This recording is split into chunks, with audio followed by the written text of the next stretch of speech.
अस्सलामुअलैकुम, good morning everyone, welcome to Geo Pakistan with Huma and Abdullah. अच्छा अब्दुल्ला बहुत ही परेशान है सुबह से, क्या हो गया? क्या बिल नहीं? मैं बताता हूँ ना आपको, मैंने तो वैसे आप ही से शेयर किया था, लेकिन चलें आपसे भी शेयर कर देता हूँ। हुआ ये करने वाली बात है कि लाहौर में जो मेरा घर है, नोबडी लिव्स देयर, वहाँ पे जनाब कल अचानक से पता लगा कि गैस का मीटर काट गए। अब मैं जरा जाहिर है आप हो भी ना एक शहर में और आप जरा बाकायदगी से पेमेंट्स भी कर रहे हों या तो आप परेशान तो होते हैं।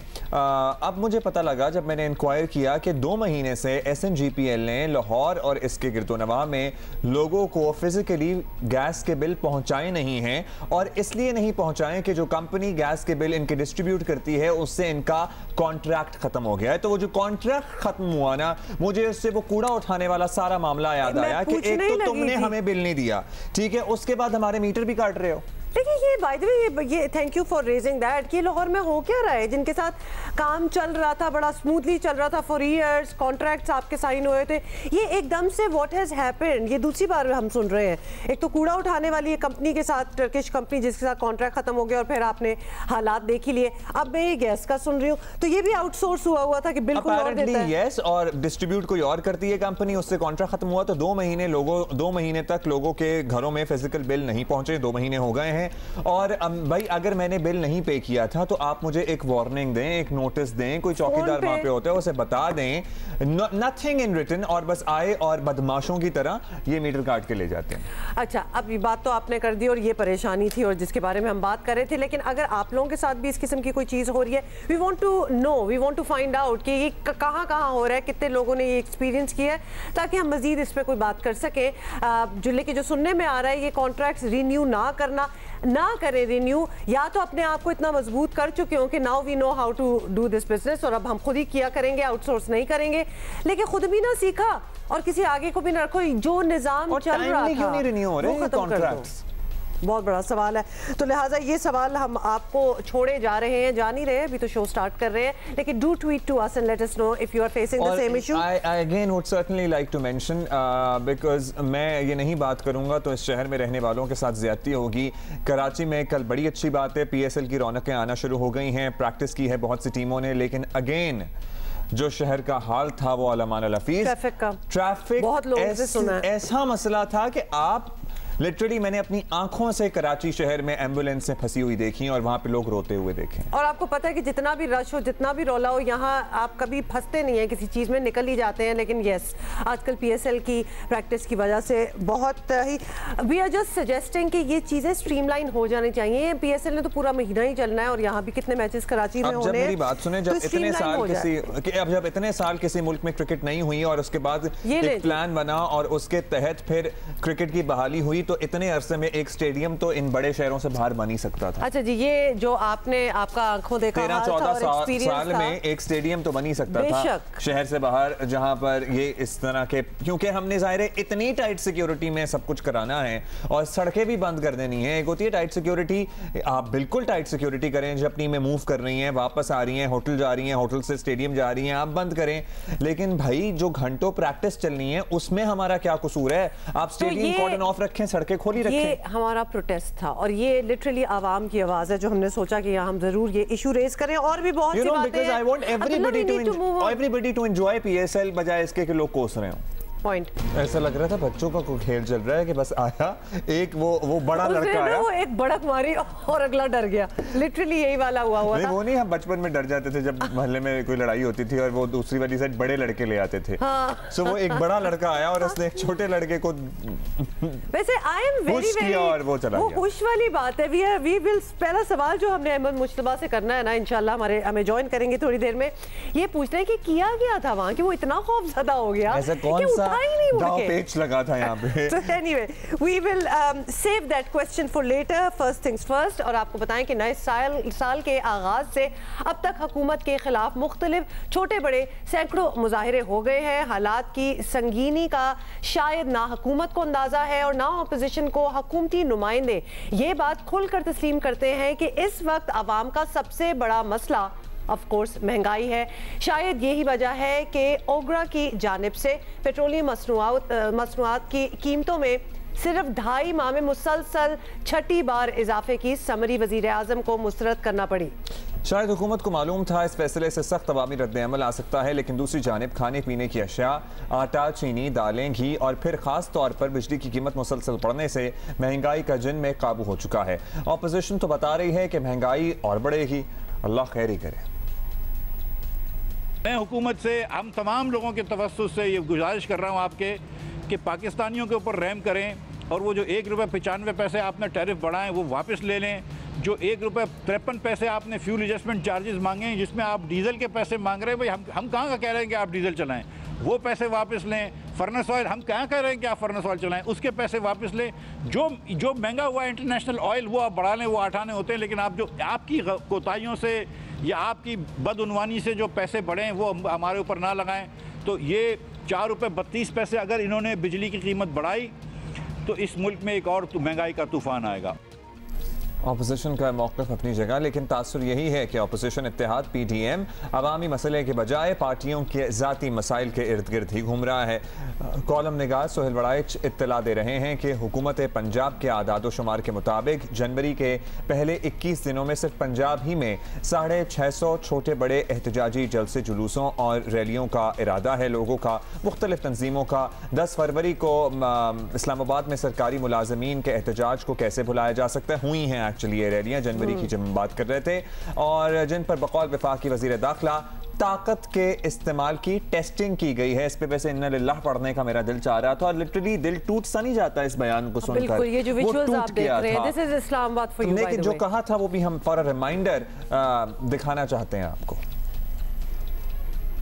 25% तनख्वाहों में इजाफा किया है, थोड़ी बहुत टीयर गैस भी चलाई है, वो भी ज़रूरी होती है, क्योंकि टीयर गैस चलाना भी टेस्ट करना चाहिए। टीयर गैस को कि बड़े अरसे की बेकार पड़ी हुई थी, सो उसकी थोड़ी सी टेस्टिंग की है, ज़्यादा नहीं की है, और ज़्यादा महफूज है हमारे पास अभी। These are the kind of people जो हम पे हुक्मरान हैं, जो कह रहे हैं अपने अवाम के बारे में जैसे वी आर नथिंग, जैसे कीड़े मकोड़ों के बारे में ऐसे बात करते हैं कि टीयर गैस को भी टेस्ट करना चाहिए। I mean, like, शेख साहब, is this a joke? And if it is a joke, it's in bad taste. और आप तो इतने एक्सपीरियंस्ड हैं, इससे बेहतर भी आप अपने स्टैश में से मजाक और मजाया चीजें हैं ना वो निकाल सकते हैं। ये फिट नहीं आ रहा था बिल्कुल। anyway, इनके बेहुदा मजाकों को लोगों ने प्रमोट कर करके और उसकी तारीफ कर करके शायद इनको इस हद तक पहुंचा दिया कि वो इस किस्म के मजाक पर उतर आए हैं।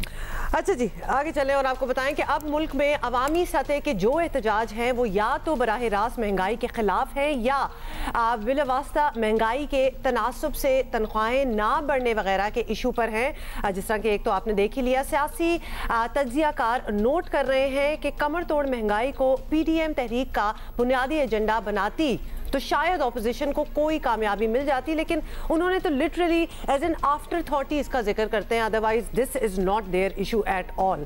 हमने काफी अब तो PDM के भी देख लिए हैं, कर रहे हैं जो लोग महंगाई के खिलाफ एहतजाज कर रहे हैं। हमने PDM के देखे हैं and this is a very after thought महंगाई वाली बात। उन लोगों के साथ खड़े हो जाके उन लोगों के साथ इज़हार यकजहती करें ताकि लोगों को भी लगे कि हाँ जी ये PDM जो बनी फिर रही है, ऑपोजिशन की नुमाइंदगी कर रही है, ये हमारे मसाइल की बात कर रही है, ये आवाम के लिए कुछ करना चाह रही है, अपने सियासी मफादात से बालातर होकर आवाम की आवाज उठा रही है, लेकिन ऐसा तासुर नहीं आया। सोहेल वड़ाइच साहब ने हमें ज्वाइन किया है, उनसे बात कर लेते हैं और यही सवाल है एक्चुअली जो उनसे भी पूछते हैं। वड़ाइच साहब, आपकी ही तहरीर के मुताबिक मुख्तलिफ मामलात पर मुल्क भर में सैकड़ों जलसे जुलूस हुकूमत के खिलाफ हो रहे हैं और हैरान कुन बात यह है कि ये बाकायदा प्लानिंग के तहत नहीं हो रहा। बज़ाहिर मुख्तलिफ मामलात पर अवाम का अपना गुस्सा है, तो ये ट्रेंड क्या हमेशा से था या मौजूदा हुकूमत के दौर में आपने ज़्यादा इसको देखा है?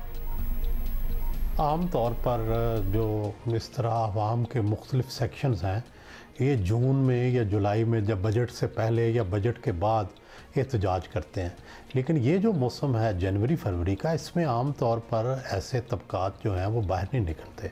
लेकिन हैरान कुन बात है कि 21 दिनों में, सिर्फ 21 दिनों में 653 जुलूस निकले हैं और ये सारे एहतजाजी जुलूस थे। कोई सरकारी मुलाजमों थे, कई लोग वापडा के ख़िलाफ़ थे, कई लोग सुई गैस के ख़िलाफ़ थे, कई मुख्तलिफ तनख्वाहों में इजाफे की बात कर रहे थे। तो इसका मतलब है एक अवामी इज़्तिराब है, एक बेचैनी है, सुकून नहीं है। ऐसे लगता है कि लोग जो हैं वो नाराज़ हैं, मुस्तरब हैं, लेकिन ज़ाहिर है अभी मुकम्मल खफा नहीं हुए हुकूमत से। ये एक पॉजिटिव चीज़ भी हुकूमत सोच सकती है, हुकूमत से ही लोग मुतालबा कर रहे हैं। अच्छा बड़ाइत साहब, इस पूरे मामले में हुकूमत क्या कर रही है वो तो अलग बात है, लेकिन बुनियादी अवामी मसाइल से अपोजिशन की लाताल्लुकी का हम अभी भी तस्करा कर रहे थे, ये सर्टनली क्वेश्चनेबल है। तो फिर क्या हुकूमत ठीक कहती है कि ये लोग अपने मफादात के लिए निकलें, इन्हें अवाम की परवाह नहीं है? अवाम के जहन में फिर यही तासुर मजबूत होगा? ये बात किसी हद तक दुरुस्त है कि अपोजिशन जो है वो साथ मिलाने के जो है वो काबिल नहीं हो सकी। ये जो 653 एहतजाजी जुलूस निकले हैं, इनमें से कोई भी तबका शायद अपोजिशन के जलसों में शरीक नहीं हुआ, तो ये इसको अपोजिशन की नाकामी लाजमन कहेंगे। इसका मतलब है कि लोगों की ख्वाहिशात और हैं और अपोजिशन की ख्वाहिशात जो हैं वो और हैं। अगर अपोजिशन की वही ख्वाहिशात हो जाएं जो इन लोगों की, एहतजाजी लोगों की ख्वाहिशात हैं, फिर तो ये सारे मिल जाएं और एक बहुत बड़ा इज़्दिहाम बन जाए, हजूम बन जाए। लेकिन अभी तक ऐसा नहीं हो सका। हाँ, हो सकता है कल अपोजिशन कोई अपनी स्ट्रेटजी में तब्दीली लाए, अपने मुतालबात में तब्दीली लाए, तो फिर ये सारे लोग उसकी तरफ अट्रैक्ट हों। अच्छा बड़ाई साहब, आपकी सारी बातों से बिल्कुल यही लग रहा है कि अब सियासी जलसे, धरने, लॉन्ग मार्च भी हैं और दूसरी तरफ हालात बता रहे हैं कि आवाम अपनी सतह पर जो एहतजाज कर रही है वो सिलसिला भी जारी रहेगा। तो इसमें हुकूमत का रवैया माजरत ख्वाना या मुफाहिमाना तो छोड़े, धमकी आमेज और जारहाना नजर आ रहा है। वो तो थ्रेट्स पे उतर चुके हैं। तो हुकूमत को इसका नुकसान होने का खदशा है, आपको नजर आ रहा है? देखिए, मुहाज़राई का हमेशा हुकूमती को नुकसान होता है, अपोजिशन को तो फ़ायदा होता है। अगर हुकूमत ने यही अपनी हिकमत अमली रखी जा रहाना, तो मेरा ख़्याल है कि अल्टीमेटली हुकूमत को नुकसान होगा और अपोजिशन को फ़ायदा होगा। हुकूमत को हमेशा मुदाफ़ियाना, मुफाहमाना पॉलिसी रखनी चाहिए।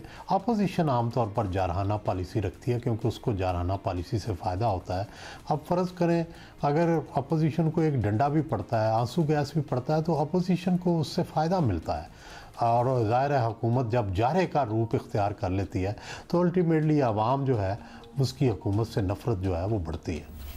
बहुत शुक्रिया आपका सुहेल बड़ाइत साहब। तो जहां हुकूमत की नाकामी की वजह से लोग सरापा एहतजाज हैं, हुकूमत की नाकामी तो हमें ब्रॉडली नहीं कहना चाहिए, लेकिन मसाइल की वजह से। और फिर बड़ाइत साहब का ये कहना और एडमिट करना कि वाकई ऑपोजिशन में भी वो दम नहीं है, ऑपोजिशन की एक्सपेक्टेशन के अवाम आएगी और मिलेगी, ये पास टाइम है। क्योंकि आप वो बात नहीं कर रहे, for all PDM and opposition leaders आप वो बात ही नहीं कर रहे जो अवाम को प्रॉब्लम्स हैं। तो वो जो एक्सपेक्ट के वो आपके साथ जुड़ेंगे? ऑपोजिशन जिसका दावा करती है ना कि कनेक्शन है अवाम का हमसे और हम अवाम की बात करते हैं, वो कनेक्शन एज सच नजर नहीं आ रहा, क्योंकि ये लोग जो 653 अगर 21 दिनों में जुलूस निकले और छोटे छोटे एहतजाजी मुजाहरे हुए हैं, तो इन 653 में से कितनों में अपोजिशन रहनुमा नजर आए और इन 653 ग्रुपों में से कितने लोग हैं जो अपोजिशन के जलसों में नजर आए? ये ना होने के बराबर रहा सिलसिला। अच्छा जी, रहनुमा पाकिस्तान तहरीक इंसाफ सदाकत अली अब्बासी हमारे साथ हैं, उनसे भी बात कर लेते हैं। एक हुकूमती मौक़िफ़ भी हमें चाहिए। अब्बासी साहब, आप उन लोगों में से हैं जो हुकूमत का हिस्सा होने के बावजूद तस्लीम करते हैं कि महंगाई बहुत बड़ा इशू है। तो इसलिए अगर ये बताया जाए कि रोज़ाना मुल्क भर में हुकूमत के ख़िलाफ़ दर्जनों छोटे बड़े, बल्कि 653 बड़ाई साहब का तो कहना है मुजाहरे होते हैं, तो ऐसी हैरानी की बात आपके लिए डेफिनेटली नहीं होगी। क्या हुकूमत को इस पर कोई परेशानी, जी ये कोई परेशानी है हुकूमत को? ये मुजाहरे किसी तहरीक की शक्ल बन गए तो क्या करेंगे? देखिए, आपका शुक्रिया कि आप ये बात एडमिट करते हैं, क्योंकि हम समझते हैं कि लोगों को सच बताना चाहिए। और लोग, हम हल्कों से इलेक्शन लड़ के आए, अगर लोगों को ये कहें कि महंगाई नहीं है तो ये नाइंसाफ़ी है। महंगाई है और महंगाई की वजह से हमें मुश्किलात भी हैं और ज़रूर हम बारहा लोगों को समझाते हैं कि महंगाई की वजूहात क्या हैं, और वो इंशाअल्लाह आहिस्ता आहिस्ता जो डबल डिजिट महंगाई थी उससे सिंगल डिजिट आई है, कम हुई है। गो के मसाइल ज़्यादा हैं, तेल की कीमतें दुनिया में बढ़ गई हैं, बिजली मुल्क में महंगी हो रही है और उसकी वजह से है। और हम समझते हैं कि जिस तरह ये महंगाई एक हकीकत है, इसी तरह हमारी साख भी एक हकीकत है। और हमें नहीं लगता कि लोग इस इतनी नई नवेली हुकूमत के ख़िलाफ़ महंगाई की वजह से कोई तहरीक बनेगी या अवामी कोई गैज़ व गसब उस तरह का, क्योंकि लोगों को हम वज़ाहत करते हैं और लोग समझते भी हैं। अच्छा, आई वंडर कि ये लोग इतने अच्छे हैं कि लोग आप वजाहत करते हैं, लोग समझ भी जाते हैं। बस सब बकौल हुकूमत अपोजिशन वाले तो अपनी ज़ात के लिए निकलते हैं और उनके लॉन्ग मार्च से फ़र्क कोई नहीं पड़ता, लेकिन सरकारी मुलाजिमीन हों या दीगर एहतजाज करने वाले हों, इनके मसाइल तो हुकूमत को ही हल करने हैं। तो ऐसे मुजाहिरीन का इलाज आंसू गैस की शेलिंग ही तय पाया है? फिर यही होगा क्या मुस्तकबिल में? और इन लोगों पे इस तरह आवाम पे, गरीबों पे, लोगों पे टेस्टिंग की जाती रहेगी आंसू गैस की? देखिए, आपने अच्छा किया कि दोनों को अलग कर दिया। जो अपोजिशन के लॉन्ग मार्चेस हैं हम उनको सीरियस नहीं लेते, बिकॉज हमें पता है कि लोग उनको देख चुके हैं, लोग उनकी कारकर्दगी उनके सामने है। पिछले 30-35 साल उनका किया धराई आज हम भुगत रहे हैं, लिहाजा उसको तो हम सीरियस नहीं लेते। जहाँ तक आपने कहा कि सरकारी मुलाजमीन का जो मामला है, बिल्कुल उसको सीरियसली लिया जा रहा है, उसको लिया भी गया है, उनके मुतालबात माने भी गए हैं। और ये जो आपने कहा आंसू गैस उसका हल है, वाकई ये अच्छी बात नहीं है, इसको कोई भी जमहूरी आदमी अप्रिशिएट नहीं कर सकता। बहरहाल बहालत मजबूरी क्राउड को मैनेज करने के लिए कि वो हद ना पार करें, दीवारें ना फलांगें, पथराव ना करें, ये करना पड़ता है, जो बिल्कुल अच्छा मिसाली कदम नहीं है। और मुस्तकबिल में हमारी कोशिश होगी कि इस हद तक क्राउड को ना ले जाया जाए कि ये हंगामी जो है रास्ता या ये हंगामी एक तरीक़ाकार इस्तेमाल किया जाए। तो मैं आपको एग्री करता हूँ कि ये शेलिंग वाला तरीका मुनासिब नहीं है। भाई साहब आपसे बात भी कर रहे हैं और बीच में कुछ विजुअल्स भी दिखा रहे हैं जिसमें लोग जिनके ऊपर ये टेस्टिंग बकौल शेख रशीद जो हुई थी, टीयर गैस शेल्स फेंके गए थे, उनके हालात देख रहे हैं। मतलब क्या लगता नहीं है, ये दोबारा हम दिखाना चाहते हैं ताकि जो लोग हमारे व्यूअर्स हैं वो जरूर देखें कि इस्लामाबाद में रिसेंटली क्या हुआ है। मजाक करने की जुर्रत कर रहे हैं कि वो कह रहे हैं कि जी पड़े हुए थे काफी देर से, तो अभी हमने टेस्ट तो करने थे। You think it's a joke? ये लोग पिकनिक मनाने नहीं आए हुए थे इधर, इनका एक प्रोटेस्ट था जो कि ये सोच रहे थे कि कोई तो हमें रिस्पेक्ट करेगा और रिस्पेक्ट से सुनेगा। नहीं, शेख साहब को मजाक सूझा हुआ है। गुस्सा ना करें, शेख साहब को कोई फर्क नहीं पड़ना। हाँ, ये भी बड़ी अफसोस की बात है। एनीवे, अबाई साहब, जहां महंगाई की बात हो रही है तो अभी आपने पेट्रोल की कीमत नहीं बढ़ाई, बहुत शुक्रिया, बहुत अच्छी बात है, लेकिन बताया जा रहा है कि इस बार बिजली का यूनिट 23 रुपए का कर दिया गया है। तो ऐसा है तो क्या इससे मजीद महंगाई नहीं होगी? मतलब ऑब्वियसली यही बढ़ जाएगा तो आपको पता है ट्रिकल डाउन इफेक्ट होता है, हर चीज़ बढ़ जाती है फिर। देखिए, इसीलिए हमें मीडिया की भी सपोर्ट की ज़रूरत है कि हुकूमत पूरी कोशिश कर रही है कि जिस तरह हम मुलाजमीन से क्यों लड़े थे, हम मुलाजमीन को पैसे देने में कोई इमरान खान साहब की जेब से तो नहीं जाने थे, एक ख़जाने से जाने और लोगों के पास जाने, लोगों का पैसा लोगों के पास जाना है। लेकिन हम चाहते हैं कि ये मुनासिब नहीं है कि हम बहुत सारी तनख्वाहें दे के ख़जाने पे बोझ डालें और बाद में हमें बिजली या गैस या पेट्रोल या महंगा करना पड़े। तो ये सारा आपस में मिक्स चीज़ें हैं। बिजली का महंगा होना मजबूरी है क्योंकि पुरानी हुकूमतों ने मुआहदे किए हुए हैं और मुआहदे कैपेसिटी पे किए हुए हैं और इतनी ज़्यादा बिजली का मुआहदा किया हुआ है कि आधी बिजली उससे बिकती है, तो हमें पूरी बिजली का पे करके आधी बिजली बेच के लोगों से लेते हैं। तो ये एक बदकिस्मती है। उम्मीद है कि जो नए मुआहदे हो रहे हैं उसमें इस चीज़ से निकला जाएगा। और बदकिस्मती की बात यह है कि बिजली पैदा होने के बाद बिजली का तफसील का निज़ाम ही नहीं है, तो बिजली सिर्फ बनती है और हम पैसे देते हैं। तभी तो आप हमें कहते हैं कि जी क्यों हर इल्ज़ाम पिछली हुकूमत को देते हैं। तो वो उन्होंने जो कुछ भी किया उसमें करप्शन या बाकी किकबैक से एक अलग बात है, लेकिन बहुत बड़ी ज़्यादती की। एक मुल्क में जिसमें बिजली की ज़रूरत ही नहीं है उसमें इतनी बिजली बना के और कि वो और कैपेसिटी पे मुआहदे करके कि आज आप और मुझे तकलीफ़ भी है और आपकी तनकीद भी है और तनकीद जायज़ भी है कि बिजली का वाकई बहुत बड़ा एक बोझ पड़ता है और आम आदमी वाकई इससे पिस जाता है। और ऐसा आपकी बातों से बिल्कुल लग रहा है कि बिजली इतनी ज़्यादा है हमारे पास कि मसला बन गई है। तो सॉरी, थोड़ा सा लगा हमें यही कि आप कह रहे हैं। इस पे गौर भाई साहब, थैंक यू, बट इस बात पे मैं हैरान हूँ कि जिस मुल्क में इतनी ज़रूरत ही नहीं है और उसमें उतनी बिजली बना गए। भाई साहब, आई वंडर कि आप लोग के ज़ाहिर और लाइफस्टाइल होंगे, लेकिन हम लोगों ने और पर्टिकुलरली पंजाब में रहने वालों ने, कराची में तो इतना नहीं, कराची में भी घंटों की लोड शेडिंग होती है। लिटरली 24 घंटों में से 13 घंटे पंजाब में लाहौर में लाइट नहीं आती थी और ये साल की प्रैक्टिस थी। लोगों की जिंदगी अजीरन हो गई थी। टाइम कब आता, अब टाइम क्या हुआ है ये नहीं चलता था, ये चलता था कि 1 घंटा गुजर गया बत्ती आ गई, 1 घंटा गुजर गया बत्ती चली गई। हमने मूड लाइट करना है क्योंकि बहुत हैवी मॉर्निंग हमारी होगी, हर चीज ही हमें जरा अजीब सी आ जाना। मेरा ख्याल है कि नहीं Huma, that was the one of the darkest period of this country जब बिजली नहीं होती थी इस मुल्क में। बिल्कुल जी, we were all there, we have all experienced it. Hence जब इस किस्म इनके स्टेटमेंट सामने आते हैं तो थोड़ी सी आग सी लग जाती है कि एज इफ कि हम तो कहीं बाहर से उठ के अभी आए हैं ना। We are from Pakistan, we have grown up here, we know exactly क्या होता रहा इन द पास्ट। अभी हम आगे बढ़ेंगे और अहम मामला जिसका हमने टॉप स्टोरीज में तस्करा किया था, नवाज शरीफ के पासपोर्ट की तजदीद ना हो सकी। साबिक वज़ीर आज़म बज़ाहिर जल्द पाकिस्तान आते नजर तो नहीं आ रहे। अब सवाल यह है कि क्या वो कभी आ भी पाएंगे। साबिक वज़ीर आज़म मियां नवाज शरीफ नवंबर 2019 से बरतानिया में मौजूद हैं। वो इलाज की गर्ज से गए थे, इब्तिदा में हुकूमत की मर्जी से ही गए थे, लेकिन बाद में हुकूमत का मौक़िफ़ ये बना कि नवाज शरीफ झूठी मेडिकल रिपोर्ट्स की बुनियाद पर गए हैं और उन्हें वापस लाया जाएगा। इसके लिए बरतानिया से डेपुटेशन पर भी बात हुई लेकिन मुस्बत जवाब ना आया। फिर हुकूमत ने बताया कि नवाज शरीफ के पासपोर्ट की मियाद ख़त्म हो रही है और हुकूमत अपने तौर पर इसकी तजदीद नहीं करेगी। कल का दिन गुजर गया, नवाज शरीफ का पासपोर्ट आज एक्सपायर हो गया है। फ़िलहाल ऐसा कोई फौरी इम्कान नहीं कि पासपोर्ट की मियाद ख़त्म होने पर नवाज शरीफ को बरतानिया छोड़ना पड़े, लेकिन अगर वो वतन वापसी का सोचेंगे तो इसके लिए उन्हें कुछ ना कुछ करना पड़ेगा। मुस्लिम लीग नून बता चुकी है कि मुस्तकबिल करीब में मियां नवाज शरीफ की वापसी मुमकिन नजर नहीं आती और ये इस बात का भी इशारा है कि नून लीग की तमाम सियासत का इन्हिसार अब मरियम नवाज पर ही होगा। मरियम नवाज के मुताबिक उन्हें खुद भी इलाज के लिए बाहर जाना था, लेकिन वो हुकूमत से बिल्कुल ECL से नाम हटाने का नहीं कहेंगी, ये उन्होंने कहा। जरा सुन लें।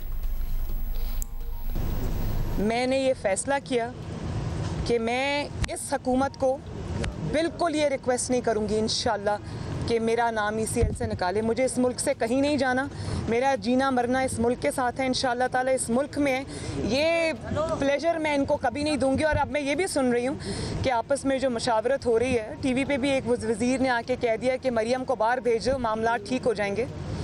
और ये बातचीत हो रही है, मुझे इसका अच्छी तरह से इल्म है, लेकिन मरियम इंशाल्लाह ताला बाहर नहीं जाएगी, आपको जाना पड़ेगा। जनाब, ये तो उनका मौक़िफ़ था। मियां नवाज शरीफ के पासपोर्ट की मियाद ख़त्म हुई है, लेकिन पाकिस्तान को मतलूब इसहाक डार का तो शनाख्ती कार्ड भी मनसूख कर दिया गया था। उसके बावजूद उन्हें वतन वापस नहीं लाया जा सका। फिलहाल साबिक वज़ीर आज़म की मुल्क वापसी का इम्कान ज़ाहिर कमी है। अब इसी पर बात कर लेते हैं। रहनुमा मुस्लिम लीग नून मलिक अहमद खान हमारे साथ मौजूद हैं, joined us after a period. Malik साहब, मियां नवाज शरीफ का पासपोर्ट एक्सपायर हो गया, उन्होंने तजदीद नहीं कराई और ना हुकूमत ने ज़ाहिर है इनका पासपोर्ट रिन्यू किया है, तो अब क्या करेंगे? कुछ सोचा है, कोई स्ट्रैटेजी है? पासपोर्ट के रिन्यूअल की कोशिश करेंगे या कोई और रास्ता प्रॉबेबली आप लोगों के जहनों में है?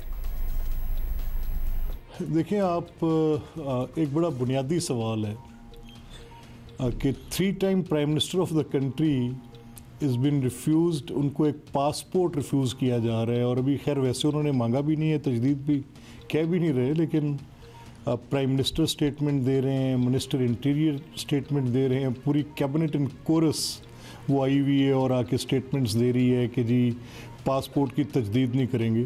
तो इनसे हम मज़ीद और तवक्को क्या कर सकते हैं कि इतनी मुंतकिम सोच के मालिक, इतनी विंडिक्टिव सोच के मालिक, यानी एक वो राइट जो कि उनका एक as a citizen of Pakistan right है, चीज़ है कि उनको कोई प्रेफरेंस दें, ये बिल्कुल उनको उस पासपोर्ट से भी, जो कि उनका एक बुनियादी उनको डॉक्यूमेंट है उनकी आइडेंटिटी का और उनके पासपोर्ट टू बहरहाल एनीवेज इनसे कोई और मज़ीद तवक्को भी नहीं है। ये अगर नहीं देते तो हमें इनसे इसी किस्म के इक़दाम की तवक्को भी है। अच्छा मलिक साहब, मियां साहब ने वतन वापस आना हो तो कोई रास्ता निकल ही आएगा, लेकिन असल सवाल तो ये है कि क्या वो वापस आना चाहते हैं? तो मुस्तकबिल करीब में तो उनका कोई ऐसा इरादा, हमें कोई इंडिकेशन नहीं लगी कि कहीं वो खुद चाहते हों कि मैं वापस आ जाऊंगा। ये सारी बहस ही गलत प्रेमिसेस पे है। यानी अगर आप ये तसव्वुर करें कि वो इलाज की गर्ज से गए थे कि नहीं गए थे और इसको एक बहस का पूरा एक नेशनल डिस्कोर्स बना लिया जाए, ये मेडिकल रिपोर्ट्स को जो कि खुद ही गवर्नमेंट की बनी थी, इट्स अ लॉन्ग स्टोरी, मैं आपका वक्त नहीं ज़ाया करना चाहता कि इस पर बहुत बात भी हो चुकी पहले, लेकिन जब तक उनके डॉक्टर्स उनको नहीं कहेंगे तब तक वो वतन वापस नहीं आएंगे और उनकी सेहत प्राइमरी बात है। अगर ये इनकी तवक्को है कि वो खुदा न खास्ता बिल्कुल डेथ बेड पे लेट जाएं, तो तब इनके इस मुंतकिम मजाजी को कुछ तशफ़ी होगी, कुछ इनको हौसला होगा कि बिल्कुल अब तो बीमार पड़े हैं, लागर हो गए हैं, हिलजुल नहीं सकते, तो फिर बीमार तसव्वुर करेंगे। तो ये भी अल्लाह ताला इनकी उम्मीद पूरी नहीं करेगा। करोड़ों लोगों की दवाएं उनके साथ हैं और इंशाल्लाह वो सेहतयाब होंगे तो ज़रूर आएंगे। लेकिन एक बात है, जिस दिन वो वापस आ गए फिर इनकी जो नींद है वो हराम होगी, ये तो हमें यकीन है इस बात। अच्छा, मरियम नवाज़ कहती हैं कि वो ECL से नाम हटवाने की कोशिश भी नहीं करेंगी, यानी उनका मुल्क से बाहर जाने का इरादा फ़िलहाल कोई नहीं है अपेरेंटली। लेकिन वो साथ ये भी बताती हैं कि उनका एक ऑपरेशन होना है जो मुल्क से बाहर ही मुमकिन है, तो अगर इस ऑपरेशन के लिए इजाज़त मिल जाए तो क्या वो तब भी नहीं जाएंगी, या अभी इस बारे में कुछ भी कहना कबल अज़ वक्त है? देखिए, जो मैं समझ रहा हूँ, जो मुझे मरियम नवाज़ साहिबा की पूरी पॉलिटिकल इस कैंपेनिंग से और उनकी जो अप्रोच मुझे नज़र आ रही है, वो इस हुकूमत को एक नाजायज़ हुकूमत तस्वर करती हैं और गालिबन इसके ख़िलाफ़ वो अपनी सेहत की भी परवाह ना करते हुए एक लड़ने का फ़ैसला कर चुकी हैं।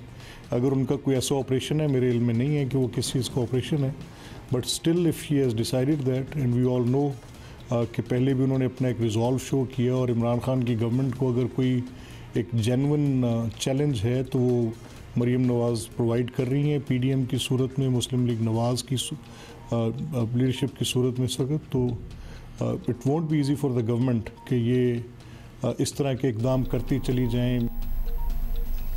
बहुत बहुत शुक्रिया। रहनुमा मुस्लिम लीग नून मलिक मोहम्मद अहमद खान साहब हमसे बात कर रहे थे। तो लिहाजा अभी कोई इरादा नवाज शरीफ का वापस पाकिस्तान आने का नहीं लग रहा, तो लिहाजा पासपोर्ट एक्सपायर हो गया तो हो जाए, और मरियम नवाज भी लगता नहीं है कि अभी कहीं बाहर जाएंगे। एक सहाफ़ी को धमकाने पर बाइडन ने व्हाइट हाउस एहलकार की छुट्टी करा दी है। So apparently things are changing in the USA और बुनियादी जमहूरी रिवायात को दोबारा रिवाइव करने की कोशिश की जा रही है, जिसका अलम बरदार हुआ करता था अमरीका।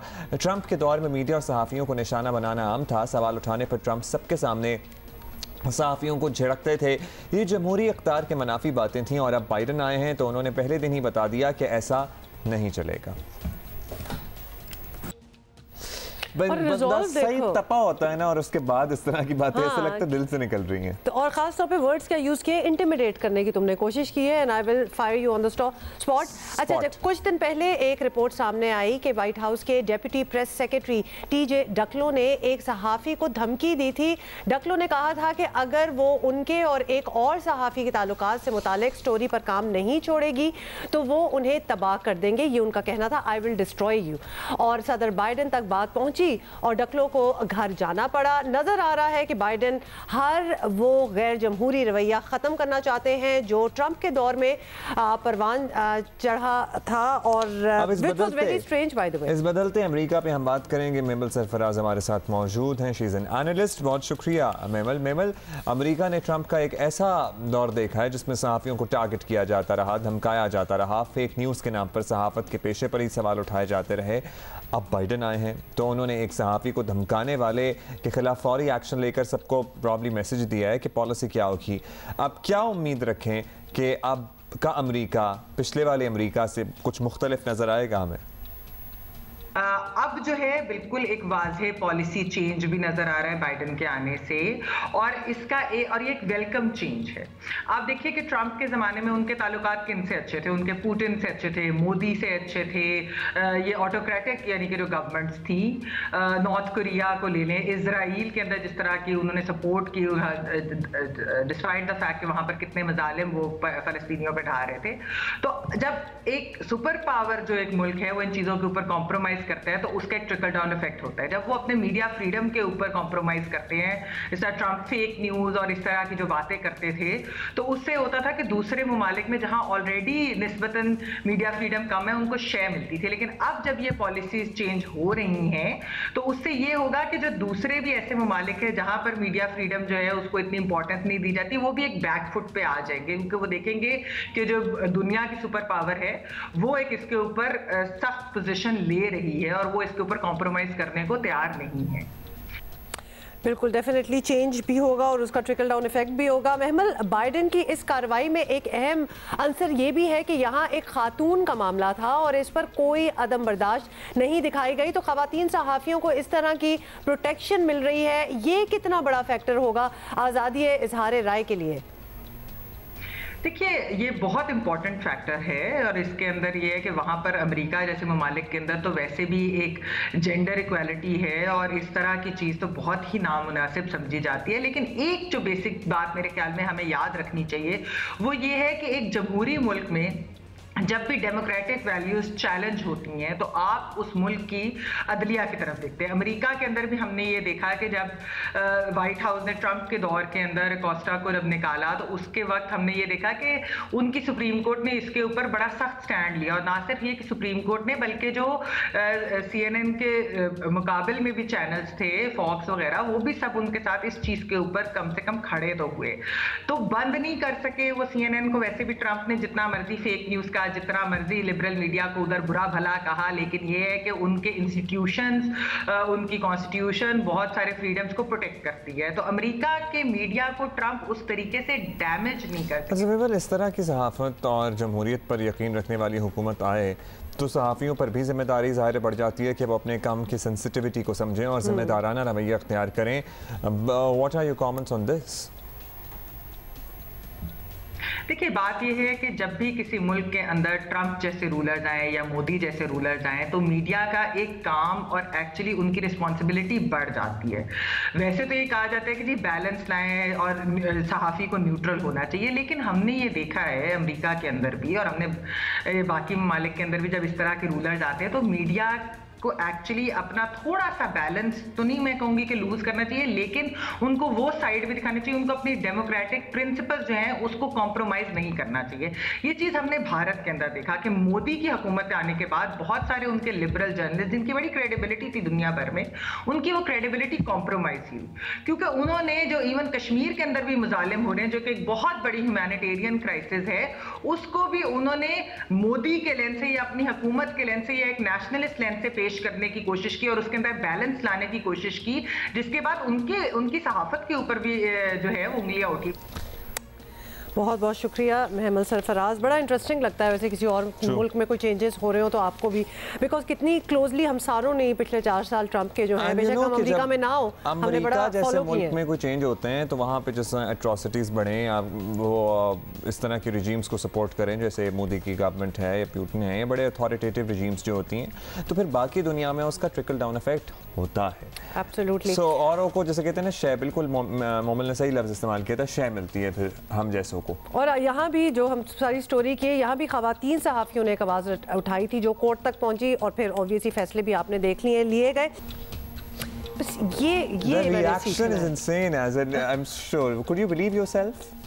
Yes, of course I do. नहीं, could you believe yourself at that moment कि ये खत्म भी हो गया सारा? बिल्कुल, I can still remember the vibration and the power in my hands when it got connected to his chin, you know. तो उसके बाद आपने कहा अब ये गया? हाँ, क्योंकि I could feel it कि अब क्योंकि I know my power, I know my strength.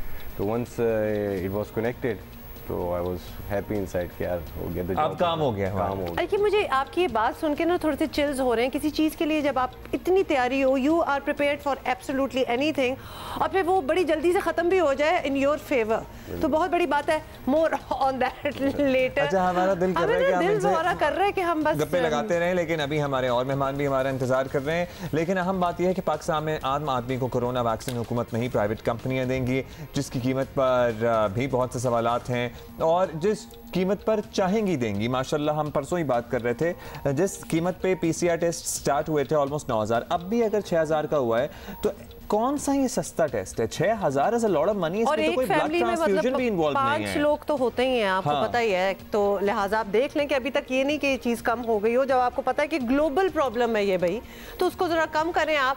बज़ाहिर वही होता नज़र आ रहा है जिसका खदशा जाहिर किया जा रहा था। हुकूमत खुद एक आध डील करके दिखा दे तो कुछ उम्मीद बंधे। गुज़िश्ता साल आपको बताएं कि नवंबर में ही दुनिया को खुशखबरी मिली थी कि कोरोना से बचाव की वैक्सीन तैयार कर ली गई है। बहुत सारे मुल्कों में ये अवाम को लग भी रही है एज वी स्पीक। बाकी दुनिया के बरक्स पाकिस्तान में निजी कंपनियों को भी वैक्सीन मंगवाने की इजाज़त होगी जो अवाम को ये वैक्सीन बेचेंगे। हमारी कोशिश ये है कि 100% महफूज वैक्सीन हो और हम अपनी आबादी के बड़े हिस्से को बिल्कुल मुफ्त वैक्सीन जो है वो दे सकें।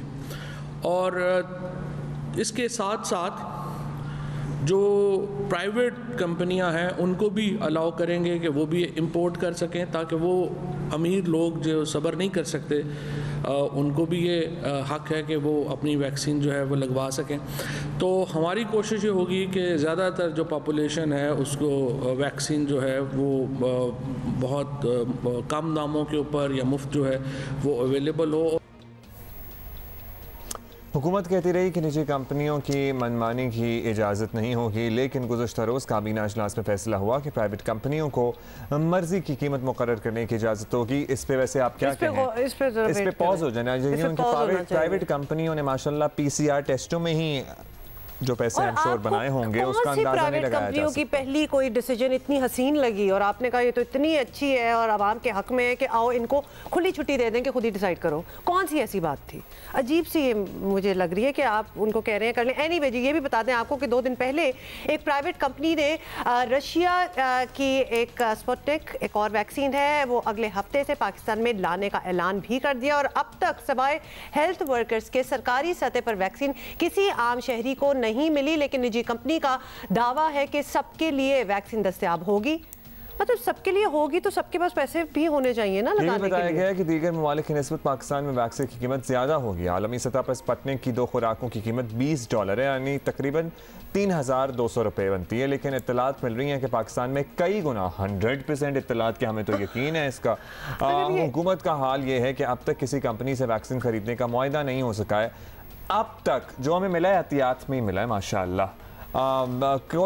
कोई हमारा कॉन्ट्रैक्ट नहीं हुआ किसी से ख़रीदने के लिए वैक्सीन। अब तक बस अतिये पर हमारा गुजारा हो रहा है। हुकूमत की अगर यही पॉलिसी रही तो लगता नहीं कि किसी भी तरह तमाम आबादी को या अगले कुछ सालों तक भी वैक्सीन मिल पाएगी।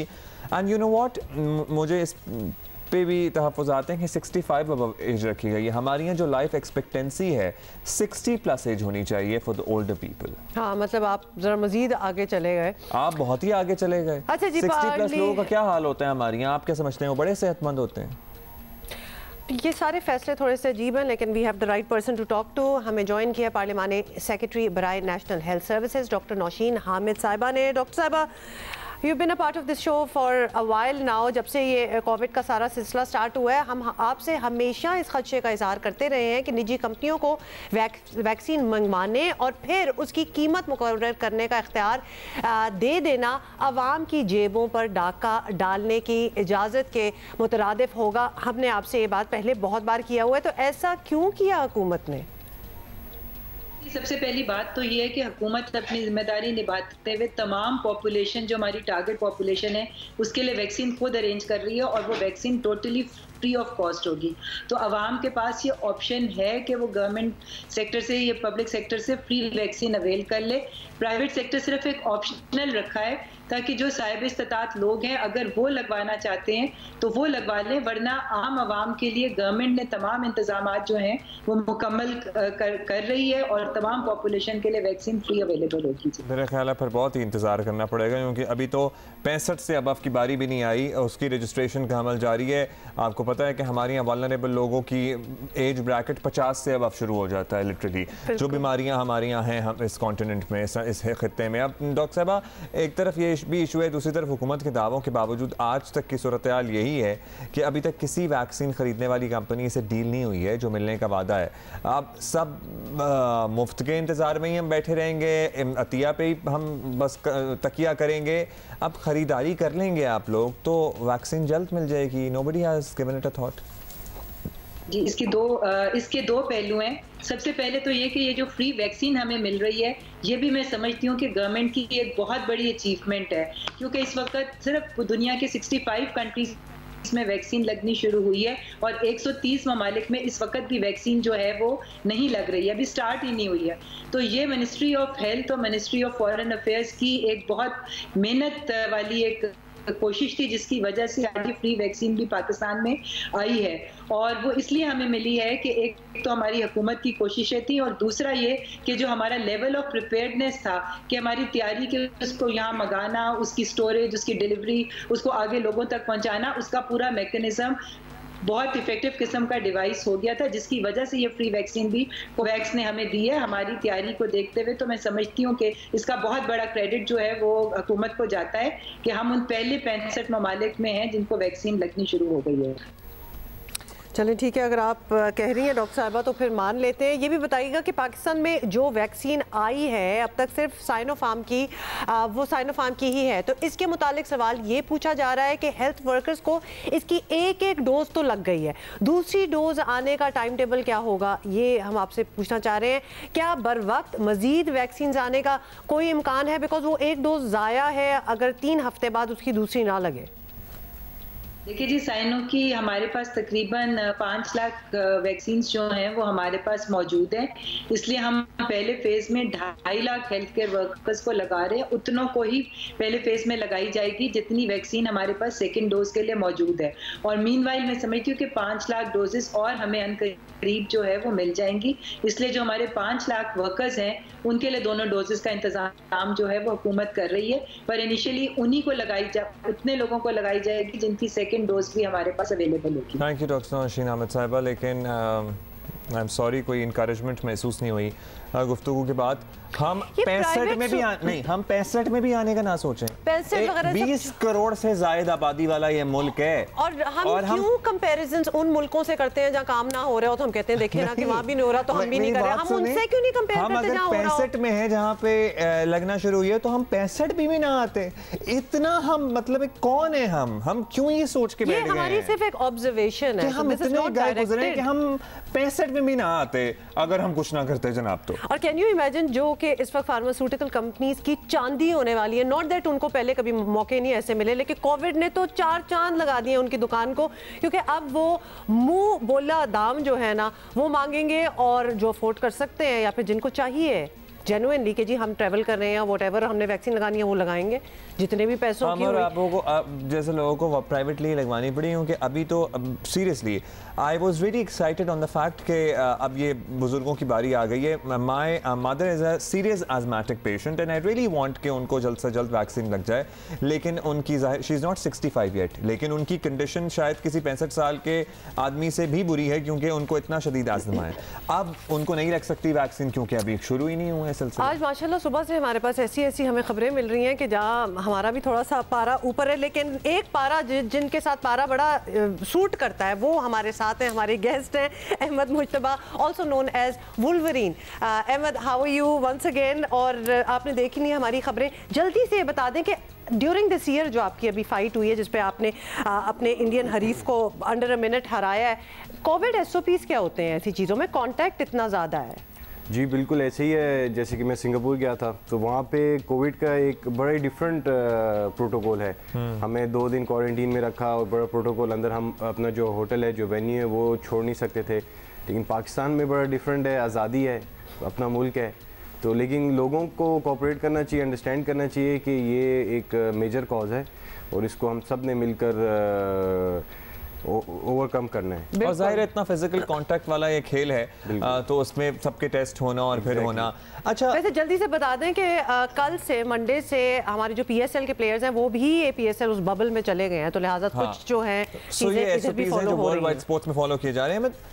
तैयारी क्या थी जब आप ये कितने अरसे पहले ये फाइट प्लान हुई थी और उसके बाद क्या प्रोसेस होता है उस सारी तैयारी का कि हाँ मुझे अब इतना वेट मेंटेन करना है, ये डाइट करनी है, ये ट्रेनिंग करनी है, what is the whole process? Actually being a professional हम फाइट कैंप में ही रहते हैं, लेकिन once the fight is official तो हमारी ट्रेनिंग सेशंस टफ हो जाते हैं। We train like 3 times a day और उसमें हमने अपना प्रॉपर डाइट प्लान फॉलो करना है, अपना प्रॉपर फाइट कैंप करना है, प्रॉपर टाइम पे सोना है, प्रॉपर कितने लीटर्स पानी पीना है, क्या खाना है क्या नहीं खाना है। It's like a proper you know science कि आपने किस तरीके से लेके चलना है चीज़ों को। फाइट के रिलेटेड इंडियन हरीफ जो मेरा था, इंडियन राहुल राजू, उससे फाइट 2 times हुई थी हमारी। अच्छा। लेकिन वो वीज़ा के इश्यूज़ हो गए थे, फिर प्रॉब्लम्स हो गई थी, फिर कोविड आ गया था तो वो डिले हो गया। तो बस फिर अल्लाह की तरफ से 5 February को the fight was done and I made a history. The rest is history. The rest is history. Of course. अच्छा, when you say कि fight camp में रहते हैं, as in आप लोग कहीं और रह रहे होते हैं, क्या होता है? Fight camp is like a camp in which there are like fighters, like 10 to 15 fighters. तो एक अलग से लोकेशन है जहाँ पे आप? हाँ, इन अ जिम। अच्छा तो वो तो ये जो फाइटर्स होते हैं आप सारे, दोस्ती भी होती है आपस में? जी बिल्कुल, ओपोनेंट्स की बात आपस में फाइट नहीं होती है, आफ्टर द फाइट डिपेंड्स कि आप if you want to show a good gesture to your opponent, या जैसे अभी इंडियन हरीफ था, when he was on the ground he was knocked out, he was knocked out cold, you know. तो I went to him, मैंने उसका सर पकड़ा, I kissed him on the forehead just to show the gesture कि हम पाकिस्तानी हैं, जैसे भी हैं मुसलमान हैं, you know. So I showed the sportsmanship, that's very important, and that's what MMA teaches us as well. अच्छा, very curious and obviously हमारी जो लोग हमें देख रहे हैं उनके दिमाग में भी ये सवाल होगा। एक तो as it is कोई भी स्पोर्ट हो, इंडिया पाकिस्तान हो जाए ना, तो वो ब्लोन आउट ऑफ प्रोपोर्शन हो ही जाता है, उधर से भी और इस साइड से भी। तो वो भी पूरी पक्की तैयारी में आए होते हैं, because there so much pressure. इसके लिए तैयारी करते क्या है? MMA being the kind of sport which is no holds barred, you know, मतलब कि बस कहीं भी कुछ भी कर लो, जिस तरह आप भी बता रहे थे कि रूल्स भी दो चार ही हैं, फ्री स्टाइल फाइटिंग है। एक फ्री स्टाइल फाइट के लिए तैयारी क्या होती है, मतलब एनीथिंग फ्रॉम एनीवेयर? एग्जैक्टली ऐसे ही है, जैसे कि MMA itself it says like it's like a combination of all the arts। तो हमने बॉक्सिंग भी सीखनी है, किक बॉक्सिंग भी सीखनी है, रेसलिंग भी आनी चाहिए, तो क्योंकि आपका ओपोनेंट आपको एक मारने की नीयत से आ रहा है। तो अगर वहाँ पे हम कोई क्रिकेट नहीं चल रही, वहाँ पे कुछ नहीं है, लोगों को आइडिया नहीं कि वहाँ पे क्या प्रेशर होता है और क्या जिम्मेदारी होती है हम पे, तो it's very tough job, so we have to prepare mentally as well as physically. तो क्योंकि कहीं भी देखें इसमें इंजरी का भी तो बहुत ज़्यादा चांस है, बहुत ज़्यादा चांस है। अब ये भी एक खर्चा है कि आप ओपोनेंट को ऐसा ना लग जाए कि खुदा ना खास्ता कोई हादसा हो जाए और आप भी अपने आप को महफूज रखें, तो ये भी मेंटल प्रेशर होता है कि जनाब मुझे अपनी जान भी बचानी है सारी सूरत है। देखिए once you are in this sport, फिर हम ये सोचना छोड़ देते हैं और हम फिर पाकिस्तान को रिप्रेजेंट कर रहे हैं, और फिर हम जिस मिट्टी से हैं और हमारा जो जोश है और ईमान है, तो हमें वो इन चीज़ों का वो नहीं होता है। Do we sign the death warrant before we fight. अच्छा, you do? Yes we do. तो it's like putting life at the risk for your country. अच्छा, मुझे जरा हल्का करना है कॉन्वर्सेशन को, जरा टेंशन सी हो रही है। मुझे बताएं, आपने कहा जी आप फाइट कैंप में रहते हैं, तो आप फैमिली वगैरह से कब मिलते हैं या कब जाते हैं? और हमारे यहाँ जो माहौल है और जो खाने होते हैं हमारे, बिल्कुल मतलब है बिरयानी और नहारी और ये सारे पिज्जे और शवारमे और सब कुछ, बर्गर चल रहा है, पराठे और अंडे, तो वो सब कुछ आप नहीं खाते फिर, या घर कब जाते हैं और क्या रूटीन होता है भाई? इन खानों से कौन रेजिस्ट कर सकता है? बिल्कुल ऐसे ही है, ऊपर से मैं फूडी भी हूँ, आई लव फूड। तो लेकिन ये कि जब आप एक प्रोफेशनल लेवल पे होते हैं, जब आपने एक माइलस्टोन सेट किया होता है कि मैंने अचीव करना है, तो आप ये फिर चीज़ें करनी पड़ती हैं आपको। तो you have to eat clean, फिर अपना प्रॉपर स्केड्यूल बनाना है, फिर फैमिली भी अंडरस्टैंड करती है इसमें कि यार कि ही इज़ पुटिंग एफर्ट्स, तो हमने इसके साथ ही it's like a team work. तो आपकी फाइटिंग टीम भी है और आपकी घर की भी टीम है जो कि अंडरस्टैंड कर रहे हैं, क्योंकि आपने प्रॉपर एक स्केड्यूल के साथ चलना है, you can not disturb the schedule. तो आप रहते उसी शहर में हैं जिसमें आपकी फैमिली है, लेकिन आप घर पे नहीं रहते? ऐसे नहीं, मैं घर पे ही होता हूँ। अच्छा, लेकिन ड्यूरिंग द फाइट? या it's during the fight, but the main thing is I go for camps, like I go Brazil, I go Philippines, Thailand, Malaysia. अच्छा, वो फिर ब्रेक आ जाता है एक, तो वो ट्रेनिंग एंड एक्सपीरियंस, मतलब वो वहाँ हो रहा है। अच्छा, तो जब घर पे होते हैं और जब आपको पता होता है, जैसे आपके पेरेंट्स को पता है कि जी आपकी एक फाइट है, तो अम्मी अब्बू तो मुसल्ले से नहीं उठते होंगे ना, वो तो जाए नमाज पे ही बैठे रहते होंगे। जाहिर सी बात है, माँ बाप हैं और उनको खुशी भी होती है कि यार he is doing something great, और लेकिन at the end of the day it's a very dangerous sport, it's very dangerous, people should realise के how hard we are working to make Pakistan. And can I just add here that it is not obviously life और death तो situation है ही, but then there is a lot in between as well. You can also endure an injury जो कि life threatening हो सकती है, hearing loss हो, मतलब there are so many things that could go wrong. मुझे एक सवाल पूछना है बड़ा, कि आपको कब पता लगा कि आप ये कर सकते हैं मिक्स्ड मार्शल आर्ट्स? आप क्या वो लड़ाका बच्चे थे बचपन में? I belong from Quetta, Balochistan. अच्छा, बिल्कुल, we remember you telling us. तो my grandfather he was a boxer as well. तो genetically there is something, and मुझे शौक भी है कि मैं I should try something different. तो I have played basketball, I have played cricket, football. Like सब कुछ खेला आपने? बिल्कुल, और अच्छा खेला, ये नहीं कि on top 5 में I was always there. लेकिन when I started doing MMA, so this was totally different. तो मैं अभी यही हम चाह रहे हैं कि हम एक ट्रेंड सेट करें पाकिस्तान में, जो हमारी यूथ है उसको हम पॉलिश करें। आई रिक्वेस्ट इमरान खान साहब के वो एक मीटअप रखें मेरे साथ, ताकि हम इस स्पोर्ट्स को यहाँ पे लेकर आएँ। इस वाली फाइट में फेडरेशंस और सरकारी सतह पे आपकी कोई सपोर्ट थी? नहीं, अभी तक तो सपोर्ट नहीं हुई। मैं वही एक्सपेक्ट कर रहा था। खुद ही टिकट लेके गए, खुद ही तैयारी पे पैसे खर्चे, खुद ही डाइट पे पैसे खर्चे, सब कुछ अपनी तरफ से किया, and my sponsor my gym for always supporting me, क्योंकि उनकी सपोर्ट की वजह से मैंने कैंप्स किए हैं और उस कैंप्स की वजह से मैंने ये एक्सपीरियंस हासिल की है, वो कॉन्फिडेंस हासिल किया है। स्टार्ट में माई यूनिवर्सिटी ब्यूटम्स, तो लेकिन बात वही आ जाती है कि you are doing such a great job, you made a history, तो एक्सपेक्टेशंस बहुत हाई होती हैं कि यार आप अपने मुल्क के लिए इतना कुछ कर रहे हैं, what you getting in return. That's true. So थोड़ा सा वो होता है, तो आई वाज एक्सपेक्टिंग कि इमरान खान साहब कॉल करेंगे और वो मिलेंगे, क्योंकि वो खुद भी एक स्पोर्ट्समैन रहे हैं। तो हम यही चाह रहे हैं कि हम एक ऐसा प्लेटफॉर्म बनाएं उस यूथ के लिए जिनकी आवाज़ नहीं है। अब I train with the people, with the guys जो कि बस सिर्फ ट्रेनिंग कर रहे हैं, उनको नहीं पता है what's next for them. That's right. So मैं ये चाहता हूँ कि मैं वो आवाज़ बनूँ, जो कि हम काफ़ी टाइम से, like it's been almost 8 years कि मैं इस फील्ड में हूँ। It's a career for me, but people think this is exactly not a job और एक हॉबी और व्हाटएवर। जुनून तो ऑब्वियसली है, but it's long turning. Khan sahab, आपको एड्रेस करके हम ये कह रहे हैं कि जितना एज है या फिर एक सर्टेन एज तक आप खेल सकते हैं? There is no age for it. I am 27 right now, so I am doing it. There are fighters 42, 43 that still fighting in it. अच्छा, एंड ऑल्सो खान साहब को भी हम अपनी एक अपील तो डाल ही देंगे इधर, लेकिन मतलब जो आप बात कर रहे हैं with the special kind of diet and the kind of training that you require end of course all the travel, ये तो लाखों की बात हो चुकी है। तो ये लाखों, यू हैव नो स्पॉन्सर, मतलब ठीक है शायद कोई स्पॉन्सर कोई कर भी दे आपको तो वो आप ही के तवस्सुत से होगा कि आप ही ने ढूंढा है कोई और कोई आपकी मदद कर रहा है, अदरवाइज नथिंग लाइक दैट। भाई इस पे तो हम अपना प्रोटेस्ट इधर ही करना चाहते हैं कि इतने एक्कोलेट्स पाकिस्तान के लिए आ रहे हैं, इतनी मुश्किल चीज़, एक नई चीज़, ऑब्वियसली इतनी भी नई नहीं है MMA, बट कुछ साल ही हुए हैं, बट अभी इसको और फरोग देना है, and then we have winners amongst us. तो कम ऑन, एटलीस्ट इनकरेज तो करना ही चाहिए डेफिनेटली ऑफ एवरीबडी। हम इमरान खान साहब से, बीइंग अ स्पोर्ट्समैन फर्स्ट, हम ये एक्सपेक्ट करते हैं कि वो खेलों की तरवीज के लिए कोई सीरियस काम करेंगे। सिर्फ क्रिकेट ही पाकिस्तान में खेल नहीं बचा है, वो भी बड़ा अच्छा हो रहा है, और आजकल तो माशाल्लाह आप ट्रैफिक में फंसते हैं तो आपको पता लग ही जाता है, और उसको होने दें, लेकिन बाकी स्पोर्ट्स की भी फरोग, उसकी तरवीज के लिए काम करना चाहिए। सो अहमद, नेक्स्ट क्या आपका प्लान है? Next, there's a big fight coming up. It's not official yet, but I'm waiting for the official news. Probably I might be fighting before Ramadan.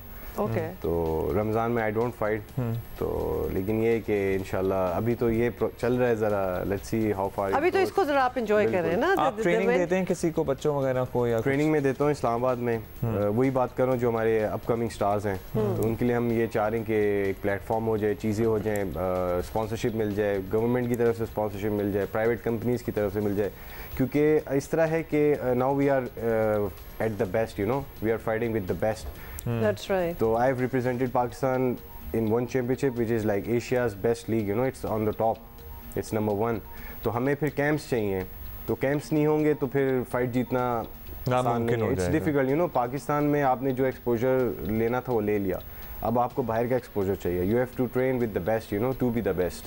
You are very right Ahmed, thank you. I hope एक और चीज़, अहमद को तो obviously इस चीज़ का बड़ा realisation है, लेकिन यहाँ ज़रूर पॉइंट आउट करना चाहूँगी कि 5 फरवरी को जब आपने फाइट अपनी जीती और बड़ी आइकॉनिक वो फाइट रही, तो that was also Kashmir day in Pakistan. आपको पता है कि हम ऑब्जर्व करते हैं, तो उसका एक तोहफा सा ही एक मिल गया। तो उसके हवाले से वाज इट लाइक, ऑब्वियसली इतने इंडियंस हैं उधर और एक पाकिस्तान इंडिया की एक झड़प है इस बात पे, तो कोई ऐसी सेंस की आपको थी रिकग्निशन के it's a very monumental day today? Of course it is, I mean like 5th February Kashmir day and fight is coming up against India, so it was a big moment for me and the pressure was there as well, so I dedicated my win to the people of Kashmir and to the Pak Army Jawans. These people deserve it, you know, it's like a small token of love कि हम we are with you, Pakistan is with you, the hope is still there. And I hope in near future the Kashmir becomes a part of Pakistan. इंशाल्लाह जी। Thank you Ahmed for being here, thank you. और आपकी हमने फरमाइश पूरी कर दी है। Wolverine Ahmad Mushtaba हमारे साथ मौजूद थे। असफर साहब, obviously in the loving memory of your son, जिसका हम सबको बड़ा अफसोस है, उस सिलसिले में आपने काम शुरू किया, तो कैसे ख्याल आया? और आपने फुटबॉल को सर्टनली क्या इसीलिए चूज़ किया बिकॉज इमाद खेला करते थे और लियारी से आपका भी एक कनेक्शन है, बताइए ज़रा कि how did this all start? अस्सलाम वालेकुम जी, thank you for inviting me. Imad की अनफॉर्चुनेट डेथ का जो वाक़या हुआ था और जब मैं बॉस्टन गया था, उसी वक्त मेरे ख्याल में आया था कि I will do something for Imad in his name. बहुत से लोगों से मशवरा किया था और किसी ने मुझे मशवरा दिया कि तुम लियारी में इमाद के नाम की फ़ुटबॉल एकेडमी क्यों नहीं शुरू करते हो। Imad was die hard player of football, वो ऑफिशियल फीफा क्वालिफाइड कोच बन रहे थे बॉस्टन में। और इत्तफ़ाक़ की बात है, ये वाला जो मशवरा था ये रेजोनेट कर गया था कि इमाद मुझसे कहता था कि जब बाबा मेरे जब सारे लाइसेंसेस हो जाएंगे मैं फुली क्वालिफाइड हो जाऊंगा और किसी ना किसी दिन मैं लियारी में एकेडमी फ़ुटबॉल की एकेडमी इस्टेब्लिश करूंगा। So that's how it the idea came to us and हमने लियारी में DMC साउथ मलिक मोहम्मद फैयाज़ और UC12 के चेयरमैन हबीब हसन साहब से रुजू किया और उन्होंने हमारे साथ बहुत मदद की। आज भी वो हमारे साथ खड़े हुए हैं लियारी के उस सिंगो लेन का इलाका है जहाँ पे मैंने ये coach Imad football academy establish की थी और इस तरह से ये 9 दिसंबर 2018 को हमने ये एकेडमी इनॉग्रेट। तो कितने बच्चे इसमें ट्रेन करते हैं और क्या सिलसिला है? अब तो माशाल्लाह 3 साल ऑलमोस्ट होने वाले हैं या हो गए हैं, तो बताइए इस एकेडमी में क्या होता है? लड़के लड़कियां सब ट्रेन कर रहे हैं? जी, सो मैं जब स्टार्ट की थी सर, वहाँ के जो लोग हैं बहुत दे आर वेरी एक्साइटेड। हमारे पास कोई 150 करीब बच्चे और बच्चियाँ थे, जिसमें 20-25 लड़कियाँ थीं, बाकी लड़के थे। आज चूँकि एकेडमी पूरी इस्टेब्लिश हो गई है, जैसा आप देख सकते हैं, आज मेरे पास तकरीबन 400 बच्चे हैं और कोई 50 से 60 लड़कियां हैं जो फ़ुटबॉल ट्रेनिंग हासिल कर रही हैं 100% free of cost and everything is paid by the coach Imad foundation and the coach Imad foundation की फंडिंग जो है is 100% based on donation from people. So this we collect donation, we spend every rupee, every penny on these children. ज़बरदस्त नकवी साहब, this is commendable. ख़ास तौर पे जो इलाका आप लोगों ने चुना है, टैलेंट तो वहाँ है, लेकिन एट अ सर्टेन लेवल एक मिजरी भी है बिकॉज उस टैलेंट को निखारने के एवेन्यूज़ बहुत कम है, which actually leads to a lot of mental health issues for that area. ख़ास तौर पे यंगस्टर्स के लिए किस तरह आप कनेक्ट करेंगे फुटबॉल आना और फुटबॉल एकेडमी ज्वाइन करना और वहाँ ऑब्वियसली अपने टैलेंट को निखारना, और साथ बाकी जो इश्यूज होते हैं मेंटल हेल्थ के हवाले से वो बिल्कुल बैकग्राउंड में चले जाते हैं। आप इन दोनों चीज़ों को कनेक्ट किस तरह करते हैं?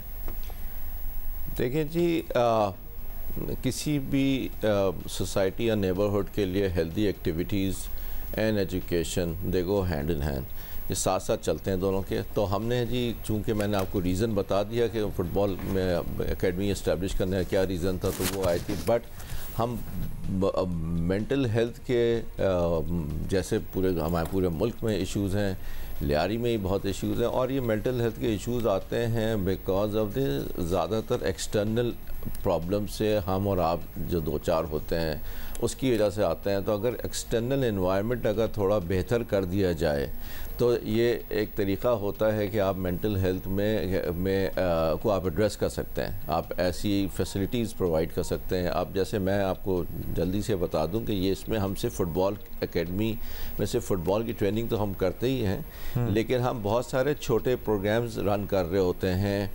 बेसिक हाइजीन्स के ऊपर पेरेंट्स को बुलाते हैं, neighbour as a good citizenship in the citizen of the neighbour कैसे होना है, अंडर एज मैरिज लड़कियों की है उसको डिस्करेज करने के लिए पेरेंट्स को बुला के मेरे भाई के साथ मिलके हमने एक मरतबा प्रोग्राम किया था। तो ये ऐसी चीज़ें हम करते रहते हैं that they all combine together, सारे मिल के आप आप एक बेहतर एनवायरनमेंट देने की कोशिश करते हैं। राइट, एक होलिस्टिक डेवलपमेंट आप चाहते हैं कि वहाँ जो यंगस्टर्स आते हैं वहाँ हो। जब आते हैं, आपने कैपेसिटी बताई है 150 का आपका फिगर है, do U turn back people also, या कोई स्किल आप उनकी यंगस्टर्स की फुटबॉल में ज़रूर देखते हैं, या फिर anybody can come and join?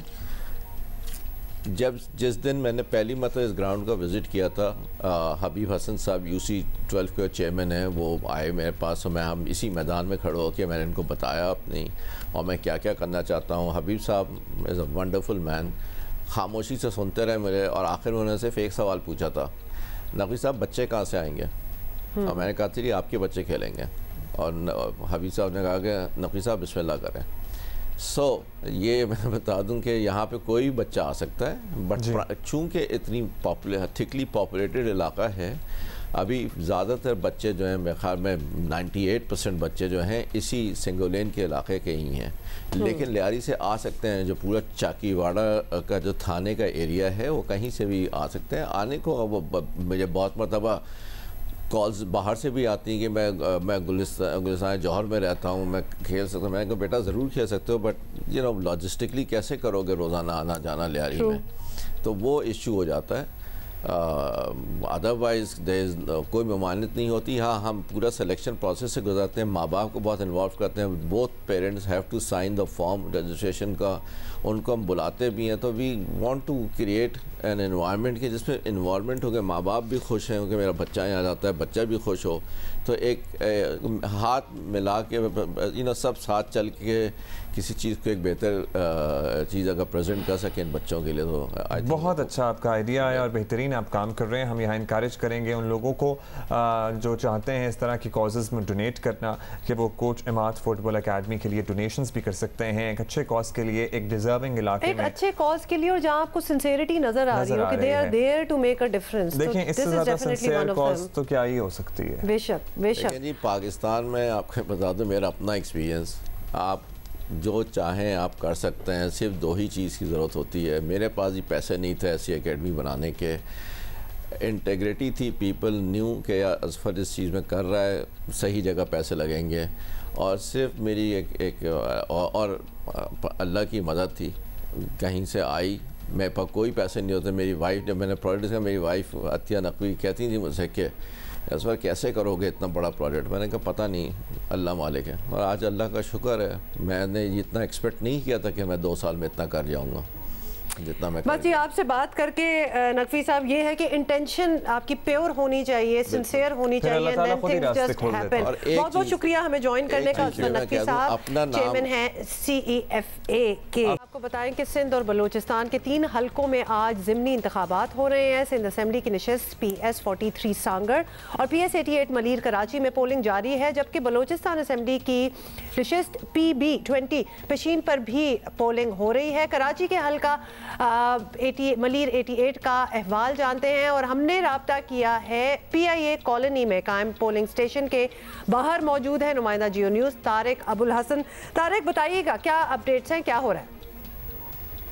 जी, आज कराची में PS 88 के नशिस्त पर ज़िमनी इंतखाबात हो रहे हैं, और ये नशिस्त पीपल्स पार्टी के सूबाई वज़ीर मुर्तज़ा बलोच के इंतकाल की वजह से खाली हुई। मैं कराची एयरपोर्ट के गवर्नमेंट बॉयज़ सेकेंडरी स्कूल के पोलिंग स्टेशन पर मौजूद हूँ।